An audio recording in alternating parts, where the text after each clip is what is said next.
Assalamu alaikum wa rahmatullahi wa barakatuhu. Urmatlı tele görүүчү жана радио угуучу кымбаттуу асыл бир туугандарым, кандайсыздар? Баарыңыздар жакшыбы? Аллах субхана ва таала жалпыбызга жакшылыктарын жалгап, жараткан Аллах таалам дагы да өзү мүмкүнчүлүктөрдү берип атат. Өзүнө татыктуу кул болуп, өтмүштөгү күнөөлөрдү келер учур чактан баштап келер чактан бардыгында ошол күнөөлөрдү жоюп, ордуна таза бир жакшы жаратканга жаккан амалдарды жасоого Кудай таалам баарыбызга тоофук берип аткандыгы үчүн эң алгач Аллах субхана тааланы мактап кетейли. Сиз менен бизге ошол айкөл, жоомарт, кечиримдүү, ырайымдуу, дайым, тынымсыз 24 саат өмүр бою бизге жакшылык тартуулап, жамандыктан, баледен, кырсыктан, жаман нерселерден коргоп, асырап келген Аллах Тааланы таныштырган пайгамбарыбыз Мухаммад саллаллаху алейхи ва салламга салам салаваттар болсун. Бизге чейин уланып келген сахабалардан тартып, улуу инсандардын бардыгына жараткан Аллах Тааланын ыраазылыгы жана рахматы болсун. Калган жашоодогу биздин учурубузда, башыбызда турган, кербендин башында турган тирүү дүйнө жүзүндө ахли сүннат вал жамаатты бекем кармаган таква аалымдарыбыздын Аллах Таалам өмүрлөрүнө береке берген болсун. Жана жалпы элибизди мына ошол улуктардын сөздөрүнү угуп, жүрөктөрүбүзгө түйүп, жашообузда аткарууга Кудай Таалам тоофук берген болсун. Аллах субхана тааланы мактаганыбыздан соң, пайгамбар саллаллаху алейхи ва салламга салам салаваттарды айтканыбыздан соң, урматтуу теле көрүүчүлөр жана радио угуучулар, жараткан Аллах субхана тааланын жакшылыгы жалпыбызга болсун деп, Кудайым буйруса, биз тасаввуф сабактарынан болгон нафс алкагындагы темалардан иншалла сөз улайбыз. Мына Кур'ан Каримде Аллах субхана таала бул нафстын өзүнү атап 295 орунда эскерген. Нафсибизге кайрылып, нафсибиз жөнүндө айтып, мисалы, демек Кур'анда кайсы нерсе көп эскерилсе, ошол нерсени Кудай Таалам бизге бышыктап, бекемдеп, аябай зарыл экендигин туюндуруш үчүн ошонун зарылчылыгын бизге Аллах Таалам эмне кылат экен? Көрсөтөт экен. Кайрылуусу менен. Намазды эмне үчүн Аллах Таалам Кур'анда 100гө жакын орунда айткан? Анткени намаздагы ошондой зарыл маселелердин бири болгондуктан. Ошондуктан 100 орунда намаз жөнүндө эскерилип кетти. Ал эми нафси 295, 300гө жакын орунда Аллах Таалам нафсибиз жөнүндө айтып кетти. Ошол нафсибиз бизди Кудайга жараткан Аллах Таалага кул кылгандагы нафсибиз экен. Жана Кудайды чанып, Кудайдын ордуна Кудай болуп алгандагы нафсибиз экен. Бизди бактылуулук жолуна багыттагандагы, жардам бергендагы нафсибиз экен. Бактылуулук жолдон уруп, бактысыздык жолго баштаган, багыттагандагы нафсибиз экен. Демек, нафсибиздин маселеси дүйнө акыретибиздин маселесин чечет экен нафсибиз. Ошол себептен пайгамбар саллаллаху алейхи ва саллям өзүнүн кыска, өтө бир терең маанилүү болгон хадис мубарагында айтат: "Ман арафа нафсаху факад арафа раббаху" деп, мына өткөнкү сабакта да эскердик элек, нафсисини тааныган адам жараткан Аллахыны тааныптыр деп. Жана кимде-ким нафсисини таанып алса, ал жаратканын таанып аптыр деген бир хадистин тегерегинде сөз кылдык элек. Ошол эле хадистин уландысыны Кудайым буйруса биз неме кылабыз. Хадис шарифте нафсини душман деп эскерген да, эң коркунучтуу, кооптуу душман деп. Не себептен десе, калган душмандарды көрөт экенсиң, аны менен сүйлөшүп, аны менен мамиле кылып, жарашып элдешсең болот экен да. А бул нафсини сен көрбөйт экенсиң да. Бул көрүнбөгөн душман экен. Ошондуктан бул душман менен согушуу, бул душман менен алышуу, бул душман менен күрөшүү, бул душмандын үстүнөн жеңишке ээ болуш, ийгиликке жетиш, бул өтө бир оор, кыйын иштердин бири экен. Демек, динибиз ушул бир сөздүн өзүндө турат экен. Жарымы нафсибизди тааныш болгон болсо, жарымы ошол нафсибизди тааныгандан кийин Аллах Тааланы тааныш болот экен да. Демек, Аллах субхана тааланы тааныш үчүн алгач нафсибизди таанышыбыз керек экен. Имам Абу Ханифа рахматуллахи жөнүндө нафс жөнүндө сураганда, фикх жөнүндө сураганда мындай деп айткан: "Ал-фикху ма'рифатун нафси ма лаха ва ма алейха." bilim, ilim jönündө, fiqh jönündө suragan кезде İmam Azam Abu Hanife rahmatullah aytkan eken, nafsiga emne пайда, dünyada da ahirette de. Jana nafsiga emne ziyan, dünyada da ahirette. Demek nafsini dünya ahirette emne baktılуу kılat, jana nafsini emne nerse dünyada da ahirette de baktısız kılat. Uşul jönündө İmam Abu Hanife rahmatullah dagı kıska özünün anıktamasını aytıp ketken. Demek bul nafsiga пайда болгон жана nafsiga ziyan болгон нерселерди билүү дагы бул фикхка кирет экен да. Фикх деп ошону айтат экен, урматтуу жамаат. Kur'an-ı Kerim'de 295'e jakın nafs jönündө eskerip ketken деп ayttık. Kelingizler oşol nafs jönündө aytkan ke bir sözdördü biz eskerip anın manisi menen tanışıp keteli. Bismillahirrahmanirrahim. Balad suresinin 10. ayetinde ve hedeynâhun necdeyn deydi. Biz bu nafsini iki jolga жетеледик, эрчиттик дейт. Эки жолго мындай айтканда салып койдук дейт да. Эки жолдун бири жакшылык жолу, экинчиси жамандык жолу. Демек Аллах субхана таала биздин нафсибизге ушундай бир күч кубатты берген экен, ушундай бир жөндөмдү берген экен. Ошол жөндөм менен биз жакшы жолдо да жүрө алат экенбиз.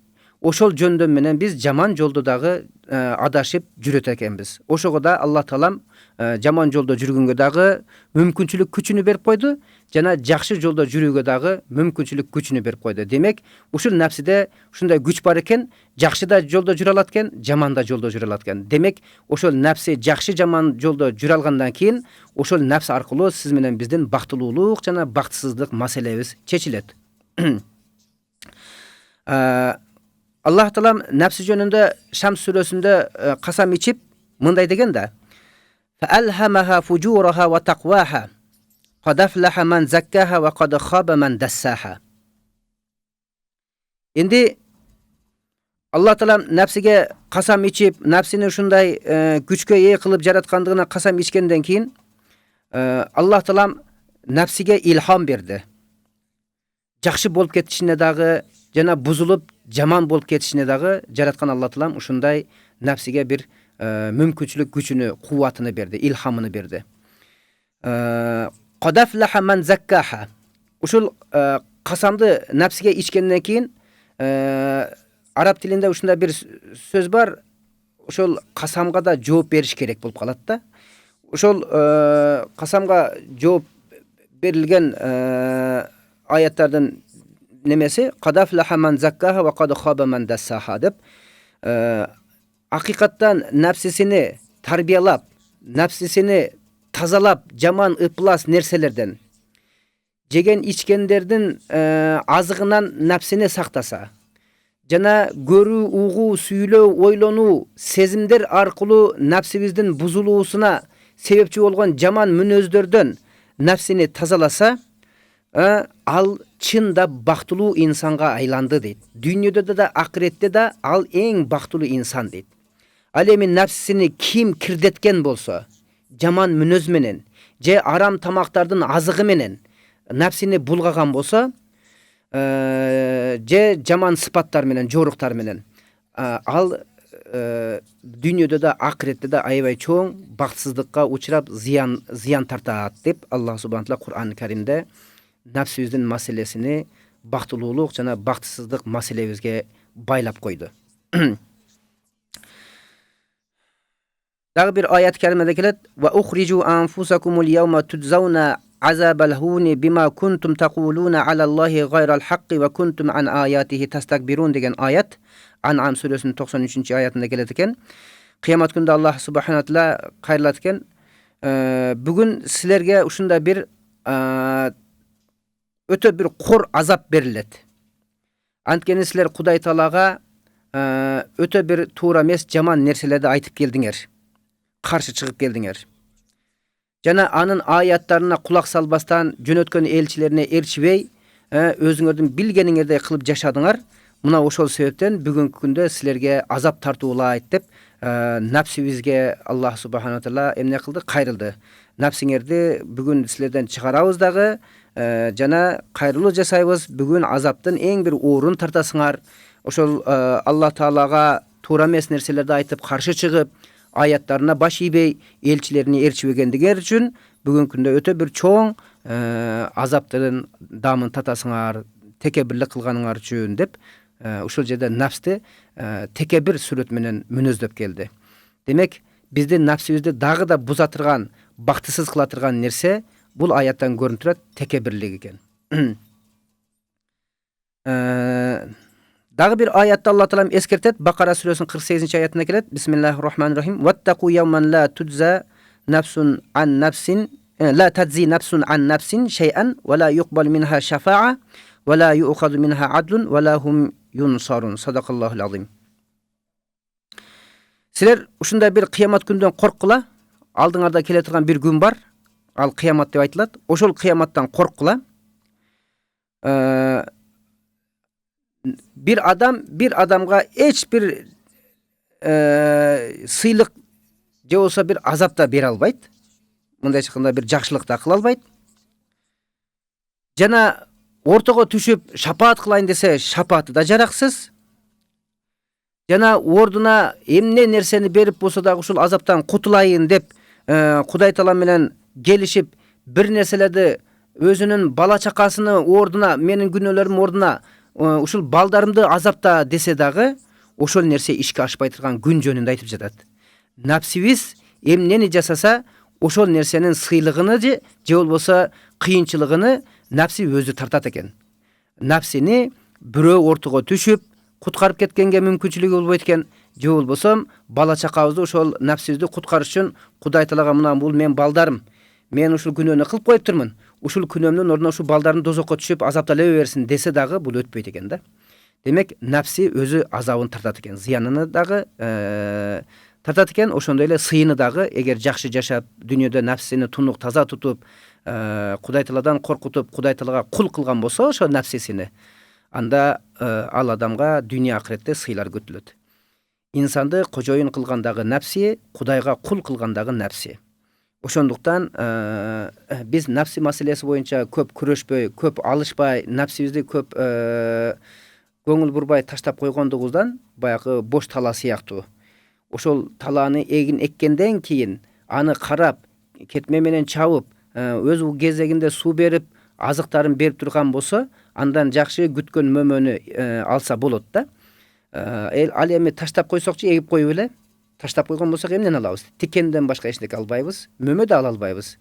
Биз эккен нерселер бардыгы гүлдөгөнгө чейин эле кадимгидей бир тикенек басып, чөп чарга айланып кетет.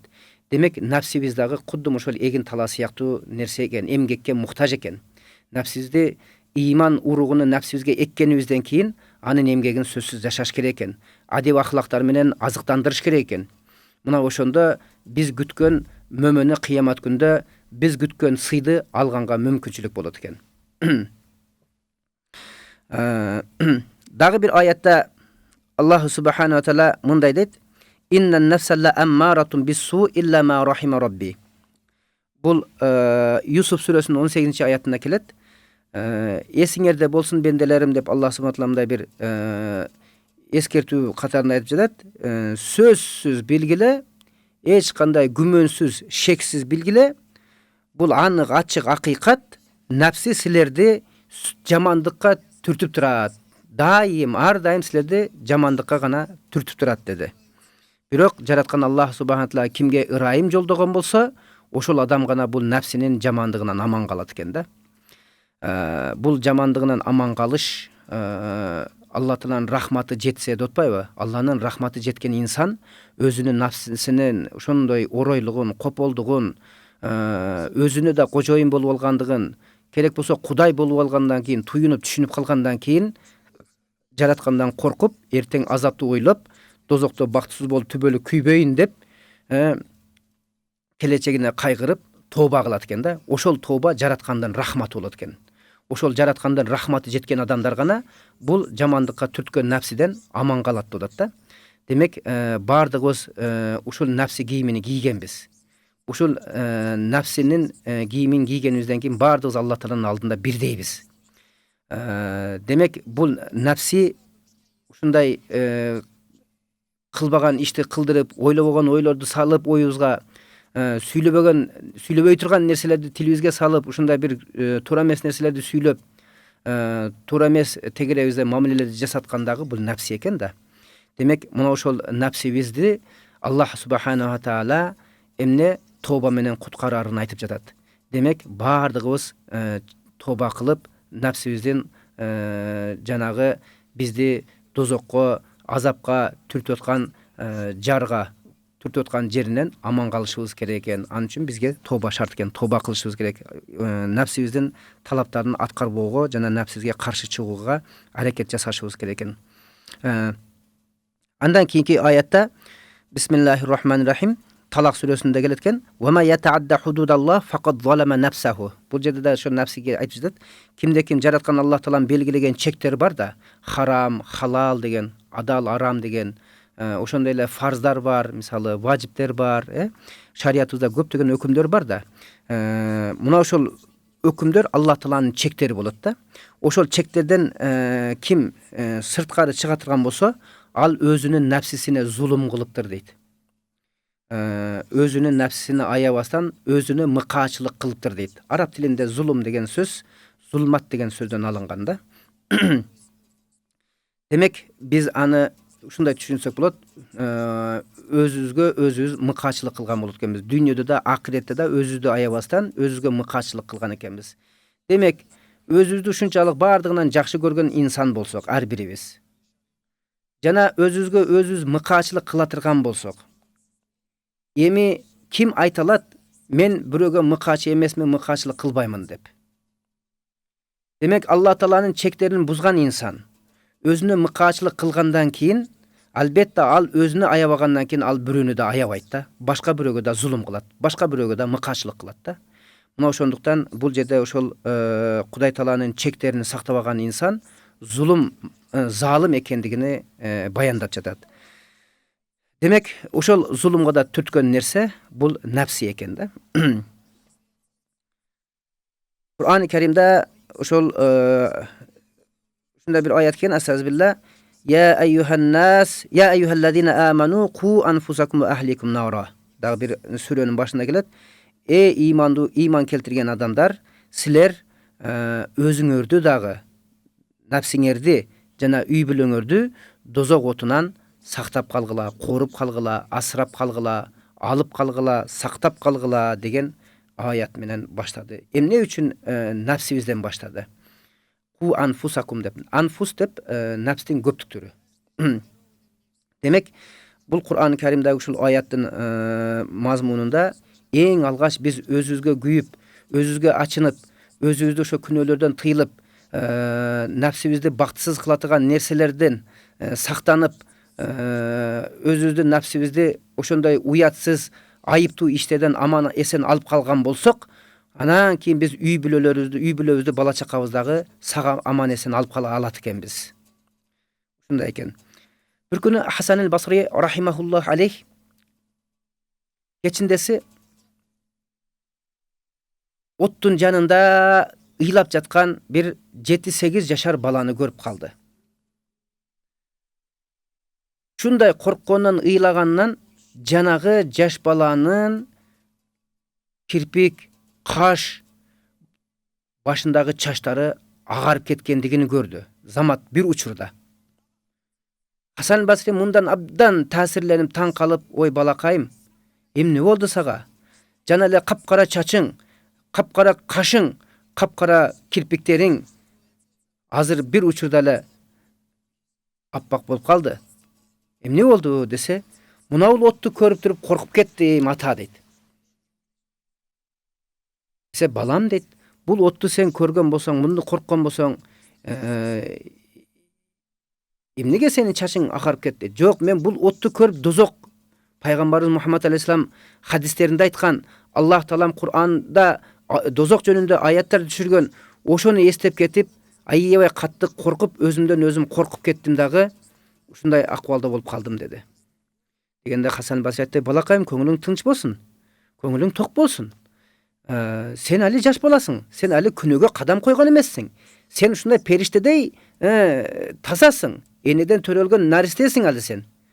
Sen мынчалык коркуп, мынчалык кыжалат болушуңа кажет жок эле да десе, айтат, ата дейт, мен апамдын от жакканын көрдүм эле дейт бир күнү.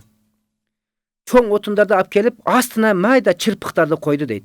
Майда чырпыктарды коюп, ошол чырпыктарды жагып, анан чоң отторду тутандырып күйгүздү дейт.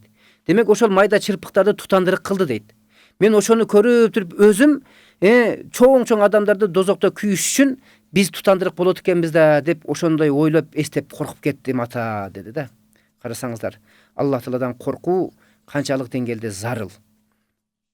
Дагы бул жөнүндө бир мисал келтирейин. Рабия деген аябай чоң улук олия өткөн. Бул киши ошол Хасан Басридин шакирттери болот. Хасан Басри, эскертип кетелик, Пайгамбар саллаллаху алейхи ва салламдын 3-чү аялы Умму Саламаны эмген олия киши. Пайгамбарыбыздын сүтүнөн насипдар болгон киши. Ошондой пайгамбардын сүтүнөн насипдар болгон улук олия киши Султанул Аулия, бүтүн олиялардын султаны деп эскерилет урмат менен. Мына ошол олиянын шакирти болот, Рабиятул Адавия деген аял. Бул киши да жаштык кезинде жетимдиктен жана кедейликтен кыйналып, көрүнгөн бай бийлердин үйлөрүндө кызмат кылып, ошентип жашоо көрүп келген эле. Бир күнү Суфьян Саури Рабия энебизге акырет жөнүндө эскертип, Кудай жөнүндө эскерткенден кийин, ал ошол эскертмелерге көңүл буруп, дүйнөгө болгон кызыгуусуну токтотуп, акыретке болгон кызыгуусун арттыра баштады эле. Мына ошентип Хасан Басриге шакирт түшүп, көптөгөн нерселерди үйрөндү, такыбалыктын жолдорун үйрөттү, зухутту үйрөндү. Зухут деген сөз акыреттин гана кызыгына батып, дүйнөнүн кызыгына чаңган инсанды айтат.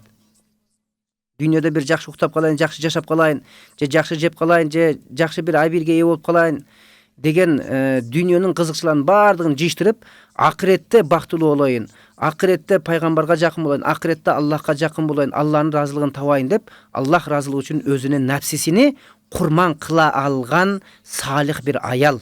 Пайгамбар салам бул тууралуу дагы хадис айткан. Менин үммөтүмдөн ушундай бир салих аял келет, Бани Мудара, Бани Калбтин уруусундагы канча койлор болсо, ошолордун денесинде түктөрдүн санынчалык үммөтүмдү шафаат кылат деген. Ошол араптарда ушул 2 уруу кой жактан бардыгынан үстүн келет экен. Саны көп экен да. Ошолордун койлорунун түктөрүнчөлүк үммөтүмдү шафаат кылат деген бир кабарларды айткан. Ошол Рабия энебиз Меккеге зыяратка ажыга бара жаткан кезде жолдо бир жамаатты көрдү. Кечиндеси от жагып, бир койду бүтүндөй асып алып, азыркы тилде грил деп коебуз, ошондой бышырып жатканын көрдү.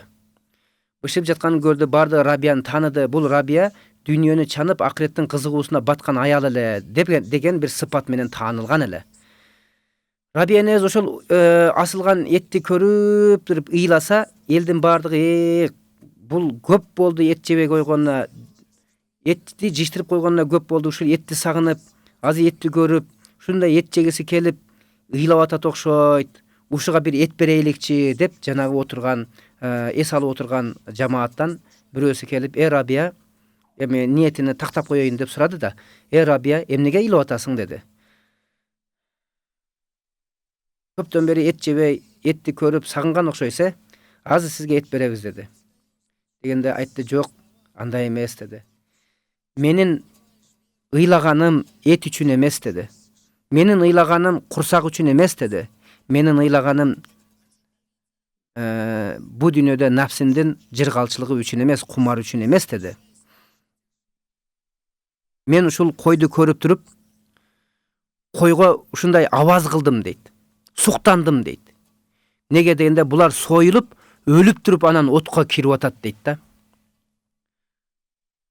Ал эми инсандарчы кыямат күндө тирилип туруп, тирүү бойдон өлтүрүлбөстөн тирүүлөй дозокко ыргытылат дейт. Мен ошого салыштырып отуруп, ошондон коркуп кеттим дейт. Мен ошондон коркуп кеттим абдан дейт. Аябай таасирлендим дейт. Койго жыргал экен, өлүп туруп дозокко кирет экен, азап деле сезбей калат. А биз тирүүлөй дозокко ыргытылабыз, азаптын баардын жон терибиз менен сезебиз. Мен ошондон кыжалат болуп, катты коркуп кетип ыйладым. Кечирип койгула, sizlerden көңүлүңөрдү бузсам деп кетти. Ошол жерде эс алам деген бардыгы бул сөздөн таасирленип тооба кыдырышып, тооба кылышты бардыгы. Илгери ушундай бир улук инсандардын алдына барып тооба кылыш алар өздөрүнө зарыл деп билет эле. Неге дегенде, Кудайга чыныгы тооба кылып, дүнүйөсүн чанып, кумарын жыйыштырып, акырет кызыгына баткан инсан Кудайга жаккан инсан деп дуа кылса дуасы кабыл болот. Ушул кишини күбө кылып, ушунун күбөлүгүндө биз тооба кылсак, жана ушунун кишинин дуасынын берекети менен дагы да нафсибизди жеңип, Кудай Тааланын буйруктарына толук багынууга, баш ийүүгө бизде мүмкүнчүлүк болот деп, ошондой жакшы инсандарды издеп барып, батасын алганча тооба кылып, ошол жерде туура жолду бекем ниет кылышат эле. Азыр да мындай нерсе жок эмес. Азыр да бар.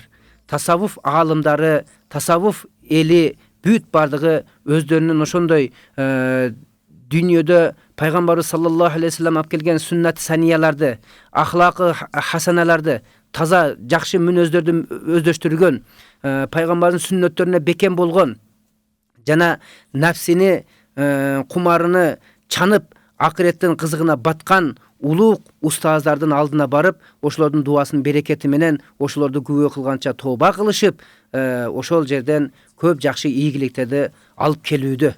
Бүгүнкү күндө дагы мындай инсандар жер бетинде жок эмес. Ар бир мамлекетте мындай инсандар табылат, кездешет. Аллах субхана таала жерди жакшылардан бош койгон эмес, урматтуу жамаат.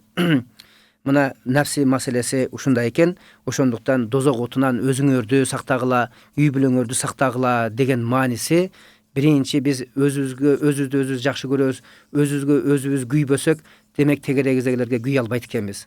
Аларды биз дозоктон куткара албайт экенбиз. Ошондуктан эң алгач өзүбүздү ошол жаман мүнөздөн, жаман сыпаттан, жаман жоруктан, жана ошол нафсибизди булгайткан арам тамактардан, күмөндүү тамактардан, ичимдиктерден өзүбүздү сактап, нафсибизди тунук таза кармай турган болсок, нафсибиз кудум жанагындай бир күзгү сымал болуп калат.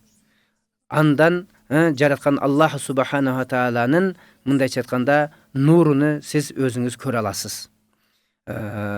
Мындайда кечиндеси караңгыда көзүңүз канча ачсаңыз деле караңгылыкта сиз тегереңизди көрбөйсүз, жолуңузду көрбөйсүз.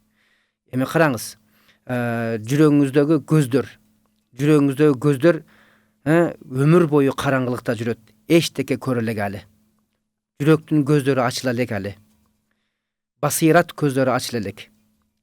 Мына ошол себептен биз жүрөгүбүздү Аллахтын зикри менен тазалаган сайын, кудду жанагы күзгү чаң басып, үстү кир болуп лай басып калган болсо, аны канчалык арчып тазалаган сайын, күзгүдөн өзүбүздү көргөндөй эле, жүрөктү дагы ошондой күзгүдөй болгон ич тарабыны Аллахтын зикри менен жана тооба тазарруу менен арчый берген болсок, албетте Аллах субхана таала нуру жүрөгүбүздө болот. Алланын нуру менен тегерек четти көргөнгө мүмкүнчүлүк болот. Мушахадатуллах дагы ошол учурда сиз менен бизге пайда болот, кезигет иншалла. Аллах таала ушундай жакшы нерселерди бизге насип эткен болсун.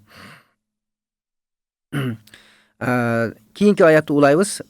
Бул аят Ал-Имран сүрөсүндө Kullu nafsin za'iqatul maut ve innema tuvaffawna ujurakum yawmal qiyamati faman zuhziha 'anil nari ve udkhilal cennete faqad faza femal hayatud dunya illa mata'ul gurur. Allah subhanahu wa taala bu dünyada bardık bendeler maşakkat menen, kıyınçılık menen yaşap ömür körüşöt da bul kıyınçılıktan kaçan kutulabız dep tajap ketken insanlar üçün dagı Kuday Taalan bir sүйүнчү катарында өлүмдү эскерди. Бул бир тарабынан сүйүнчү болгон болсо, экинчи тарабынан инсанга бир коркунуч тартуулай турган Алла Тааланын хикматтуу, даана, данышмандык сөзү. Ар бир жан өлүм даамын тартат дейт. Ар бир напси өлүм даамын тартуучу деди. Демек, өлүм даамын тартуучу дегенден кийин кыйынчылыктан кутулат экенбиз да. Кыскасы, бул кыйынчылыктын соңу бар экен да деген биринчи сүйүнч тартуулайт. Ekинчisi ölgüsü kelbegen adamga, bul dünya kızık bolup görüngen adamlarga ölüm korkunuç tartууlayт da. Ölgüsü kelbey kalat eken. Bir sekund bolsa dagı, bir neme bolsa dagı jaşagысы kelet eken. Nuh aleyhissalamdın uçurunda dünyönü topon suu kaptoonu Nuh aleyhissalamga vahiy kıldı, ayan kıldı. Ayt adamdardın bardığına dedi. Musulmandarga, oşol sen jasagan kemege oturursun dedi. Kemedegi adamlar gana menin azabımdan aman kalat dedi. Kemege iman keltirgenler gana otursun dedi. Oşonda 80'ge jakın musulman Nuh aleyhissalamdın üy bilös menen oturdu. Bирок Nuh aleyhissalamdın ayalı menen çoң balası Kanaan degen balası oturbay kaldı da. Mına oşentip topon su Nuh aleyhissalamdın çoң balası Kanaandın üyünөн tandırdın astынан su çıkıp asmandan jamgır jap, oşentip жерди su kaptay başladı. Bir ayal toğo karay, biyik жерге karay özünün köküröğündө balasını alıp kaçtı. Balamdı alıp kalayın dep. Biyik жерге çıktı, бирок su oşol жерде kaptadı. Tizesine çeyin keldi. Balasını öydörö kötördü. Kimdigine kelgende balasını kökürökкө kötördü. Köküröğüne ketkende balasını başına götürdü. Demek şunday başını da çöktürgönden keyin ne kıldı? Akırkı bir dem alış üçün, bir dem üçün, dünyanın bir dem uşunday kızıktуу bolgondугу üçün adam uşunday jaşooну jakşı көргөндөн keyin bardык nersени kurman kıla alat eken. Oşonday kıynalıp töröp östürgön balasını dagı bir dem üçün kurman kılıp butun astına koyup bir dem alıp alayınçı dep başını sudan çıkarıp oşon menen balası da özü de ölüp ketти. Jaşoого ушунчалык insan aç köz bolot eken. Bul dünyanın jaşoosuna şunday kumarına çökkön insan, dünyaga jaşoosuna aç köz bolgon insan ölümdü jaktırбай kalat eken. Ölüm eskerilse korkup ketet eken da. Demek bular üçün ölböymün degen insanlar üçün korkunuç eskertmesi eken da. İnnema tuvaffavna ujurakum yawmal kıyamati. Mına momundarda ayttat, eger sizler imandı bolup, musulman bolup, bul dünyada eptep sabır kılıp kıyınçılıklarına turuştuk berip jaşap ötkön bolsoңар, bul soğuңар hiç kaçan çette kalbayt. Bul soğuңар sözsüz tolturulup esesi menen berilet kıyamet gününde. Faman zuhziha anin nar. Kimde kim oşol nafsisini jengip, nafsisini başkara bilip, nafsisini tunartıp, tazalatıp, tarbiyalap, dozokka alıp keletiren nafsisini Kuday Taalaga kalыс kul kılıp, dozoktan kutulup kalguday bolup, beyişke kiretirgan bolsa, muna uşul çoğun baktılуулuk. Momundar, siler bul dünyanın jaşoosuna azgırılbagıla, bul dünyanın jaşoosu tübölük emes, silerdi azgırlatırganga tatıklı emes.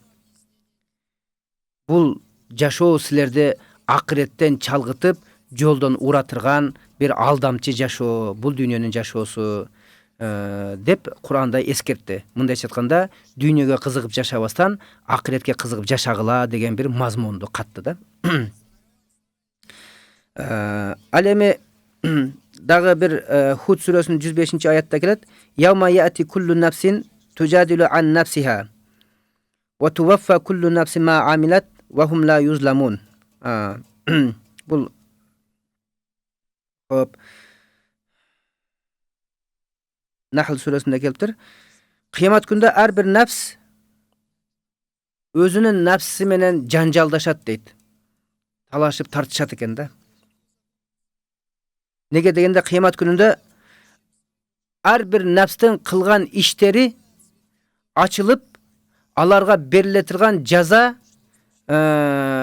kıyno azap belgilengenden keyin hiç kaçan alarga zulüm kılınbayt, hukuktары töwelenbeyt, kançalık günö jasagan bolsa oşoga ılayık azap berilet, öçöşüp aga esesi menen berilbeyt eken. Bu dünyada biz uşunday kiçine bir jerin çetip ketse biz barıp oşol jerin julup ketip urabız, misal öç alabız depçi. Allah subhanahu taala anday kılbayt eken. Her bir nersenin özünün kölömündө, ölçömündө beret eken. Zulümüne jaraşa azap berilet eken. Oşon üçün zulümdü azırak kıgıla, azapты azırak alasыңар degen söz bar go. Demek nafsini aytıp jatat.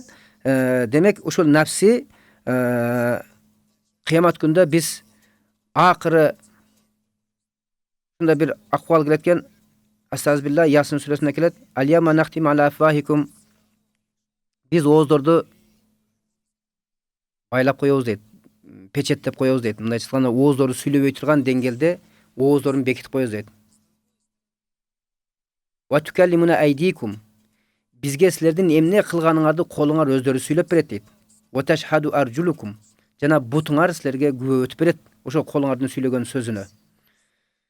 Деген аят карима аясында келет. Демек, оозубуз сүйлөбөстөн, тилибиз сүйлөбөстөн, колубуз сүйлөп, буттар жана мүчөлөр күбөгө өтөт экен. Ошондо напсибиз айтат экен: "Эй ахмактар, мен силерди кутулуп калсын десем, силер менден мурда оозунуп Кудай Таалага эмне кылган жөнүндө сүйлөп бердиңер да мактанып. Эмне кылганыңар бүт баарын ачык айдын төкпөстөн айтып бердиңер да. Мен силерди ушу дозокто күйбөс экен деп, мойнума албастан кылган жокмун деп чандым эле, тандым эле кылган нерселеримди. А силер болсо мага каршы чыгып, мени сатып койдуңар. Ушунчалык акмаксыңарбы?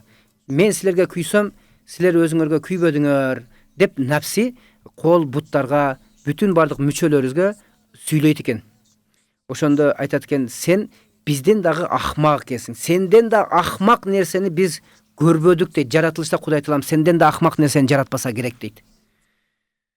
Ташты да сүйлөт алган, даракты да сүйлөт алган, жансыз нерселердин баарын тилге киргизип сүйлөтүүгө кадыр болгон Аллах Таала кандай эле бизди сүйлөт албай койсун деди.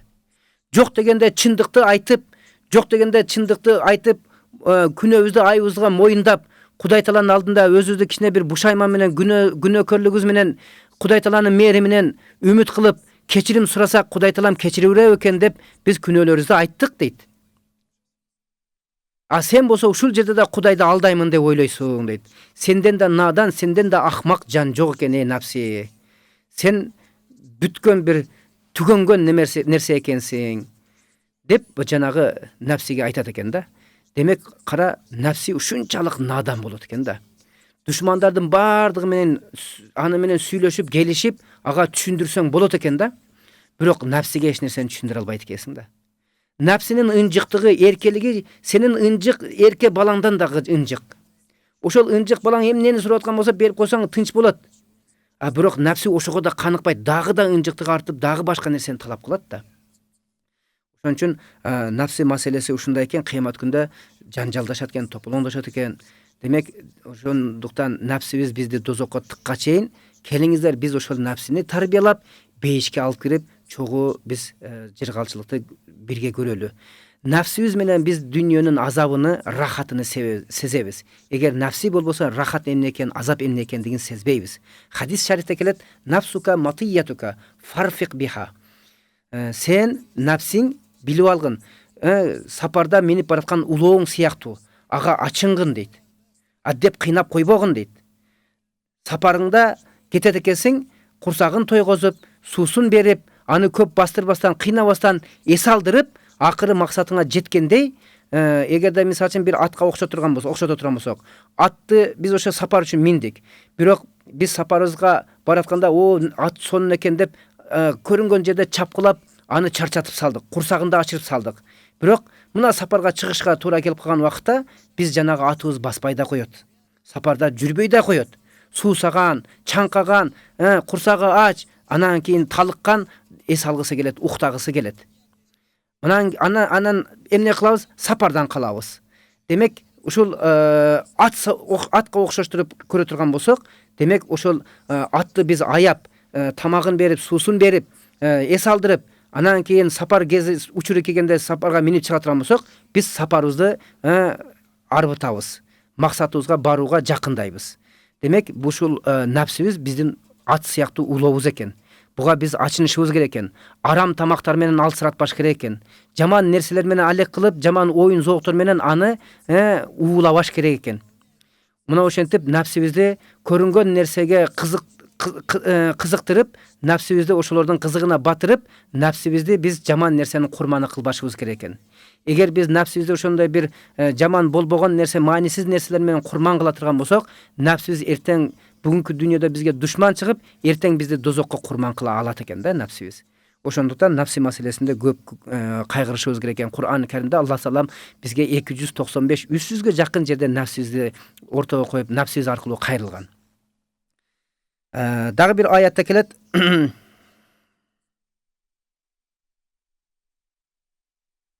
Yawma ya'ti la tukallamu nafsun illa bi iznihi faminhum şakiyyun ve minhum sa'idun. Hud suresinin 105. ayetinde kıyamet gününde hiçbir nefs Allah Taala'ga batınıp söyley albaytken, paygambarlar da söyley albayt, perişteler de söyley albaytken. Keliniz esepti baştаңыз, bendeler kıynalıp ketti. Dozokko tıgatıran, dozokko beyişke tıgatıran, beyişke tıgыңız dep ortogo түшкөнгө dagı jarabay kalat eken paygambarlar. Adamlar kıyamet günde oşol kündün ısıktığına, kün nayza boyu dep koyat. Muna biz hazır lampochka desek misal bolat. Birinci kavat asmanga түшкөндө şu töbөздөгü lampochka siyaktуу bolуп kalat eken. Meyler şaraktap kaynayt eken. Adamlar terilerine, tizesine çeyin, kimdigine çeyin, kökürögüne çeyin, kerek bolsa özünü çöktürgөнгө çeyin, sasık terge çöküp batıp ketet eken. Muna 40 yıl oşol jerde turup kıynalıp ketkenden adamlar Kuday Taala esepti baştabay eken dep tozokko barганга dagы razı болгондор болот экен. Ушундай баякы сасык терге чөккөндөн көрөк барчу жерибизге барайлык деп шашып калат экен. Ошондон кийин кимге айтабыз, ким Кудайга жеткизет деп бардыгы кой, биздин атабыз адам эле. Адамды табайлык. Адам Кудай Таалага айтсын, эсепти баштасын десе, адам атабыз айтат экен, жок, мен бул ишке жарабаймын. Мен бул ишти кыла албаймын. Аллах субхана ва таала менин кокус bir бейиштеги жебе деген нерсесini meni көрүп дагы каарданып эсепти дагы чоюп койбосун. Койгула, мен бу ишке жарабайм деп адам атабыз баш тартат. Ошентип Нух пайгамбар, Ибрахим пайгамбар, Исмаил пайгамбар, бүт бардык пайгамбарлар баш тартканда акыры айтат экен, ким ушул ишке жарайт десе, бардык пайгамбарлар бир доорусун айтат экен, буга жараса бир гана Мухаммад жарайт дейт экен. Бардыгы пайгамбар Мухаммад алейхиссаламга келет экен. Пайгамбар саллаллаху алейхи вассаламга келтирип шафаат кылчы бизди дейт экен. Ушул эсептен Кудай Таалам бизди эртерээк куткарсынчы. Таза кыйналып кеттик дегенде пайгамбар салам келеткенде баш көтөрүп, баш сажда кылып Алла Таала сажда кылганда Алла Таалам башыңды көтөр. Бүгүн сажда кыла турган эмес. Валасафа ю'тика раббука фатарза. Сен бүгүн эмне сурасаң алып те разы болгонго чейин сурай турган күнүң. Seni men razı kılганга чейин бере турган күн. Нени сурайсың дегенде бенделерин кыйналып кетти, эсеп кылчы дегенде Аллах Субхана бир өз пайгамбардын сөзү менен эсепти баштайт дейт. Мына ошол учурда адамдарга Аллах Субхана Таала изин бербесе, рухсат бербесе, бир да пайгамбарлар, периштелер да сөз кыла албайт экен. Анткени ошол күндөгү кожоюнчулук, ошол күндөгү судья жалгыз адилеттүү Аллах Тааланыкы экен. Мына ошол учурда биз эл көрбөгөн, эл билбеген, элден жашырган нерселерибиз да кыямат күндө балкып ачылып калат экен. Астазбилла яума тубла сараир фама лаху мин кувватин ва ла насир. Ана Васамай ватар сүрөсүндө келет. Кыямат күндө бүтүн бардык сырлар көрүнүп калат. Эриңден жашырган, аялыңдан жашырган, ата-энеңден жашырган, бала бакырыңдан, чөйрөңдөн, тууган уруңдан, дос жарларыңдан, коомдон жашырган сырларыңдын бардыгы балкып чыгып калат кыямат күндө. Мына ушунун бардыгына ошондой балчыктарга баткырган биздин ачкөз напсибиз болот. Мына ошон күндө, кыямат күндө Аллах Таала изин бергенден кийин, суроо жооп болгондон кийин кээ бир адамдар бактысыз болуп чечилет экен, кээ бир адамдар бактылуу болуп чечилет экен. Напсисинин себебинен бактысыз болуп, напсинин себебинен бактылуу болуп инсандар экиге бөлүнөт экен кыямат күндө. Кудай Таалам сиз менен бизди бактысыз инсандардын катарында кылбасын, бактылуу инсандардын катарында кылсын.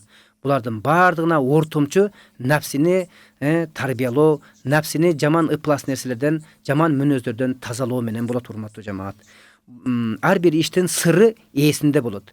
Мисалы, машинең бузулуп калса, барасындагы машина көрсөтөсүң, машинең бери бузулуп калып, тери бузулуп калыптыр, мындай кылыш керек, тигиндей кылыш керек деп машинеңди оңдоп берет, машинеңди айдап кете бересиң.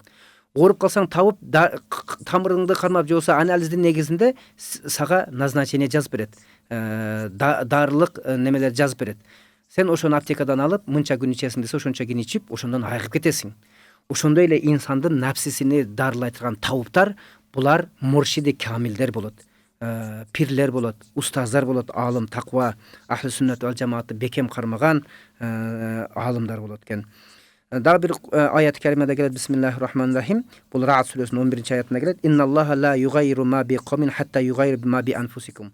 Бул напс тууралуу аяттардын бүгүнкү күндө сиздерге баяндап аткан кезектеги аят.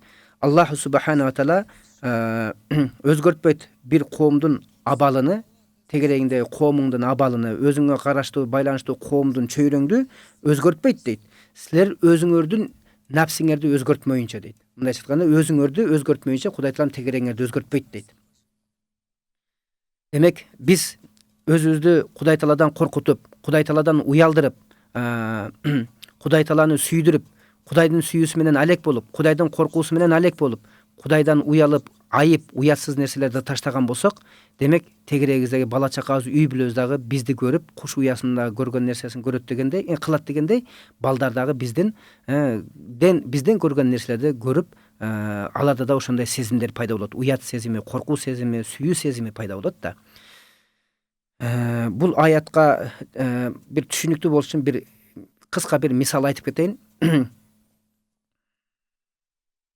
Бир шейх мында 1000 жыл мурда Багдадта аябай чоң имам экен.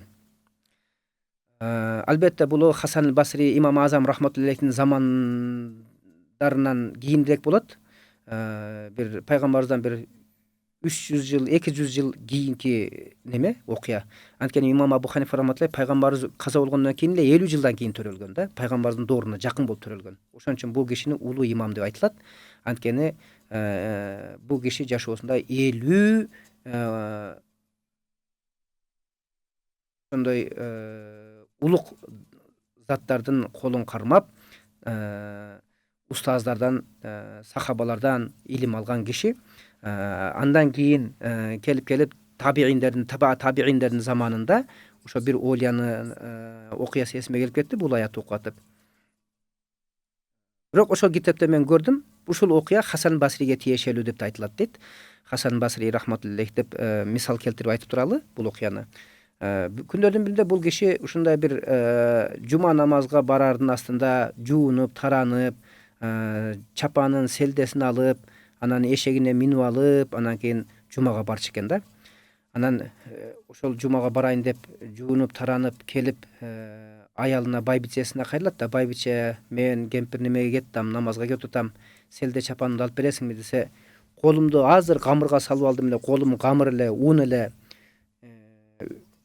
өзүңүз алып алыңызчы дейт да. Десе Хасан Басриге катуу тиет да. Мурда баласынын шымдарын, сийдик бок шымдарыны жууп аткан жеринен колун чайкап барып алып берген аялы, таза нерсени шылтоо кылып, адал нерсени шылтоо кылып, камырды, унду шылтоо кылып, эмне кылды?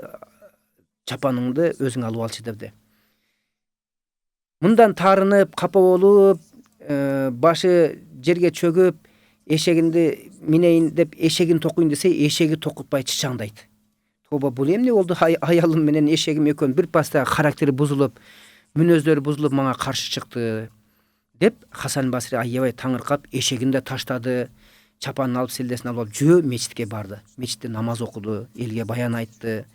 Андан кийин ошол жерде туруп алып, кечине кыжалатчылык менен ойго батып, аялым эмнеге баш ийбеді экен? Эшегим эмнеге мага баш ийбеді экен? Мындай болчу маселе деген бир кыжалатчылык менен ойлонуп, кайдыгер болбостон кемчилик издеди өзүнөн. Ошентип отуруп арада уктап калды. Түшүндө ушундай бир үн чыкты. Сен бизге баш ийбедиң эле, мына тегерегиңдеги нерселердин итаатыны сенден алып койдук, баш ийүүсүнү сенден алып койдук дейт. Өзүңдүн аялың баш ийбей койду, минип жүргөн эшегиң баш ийбей койду дейт.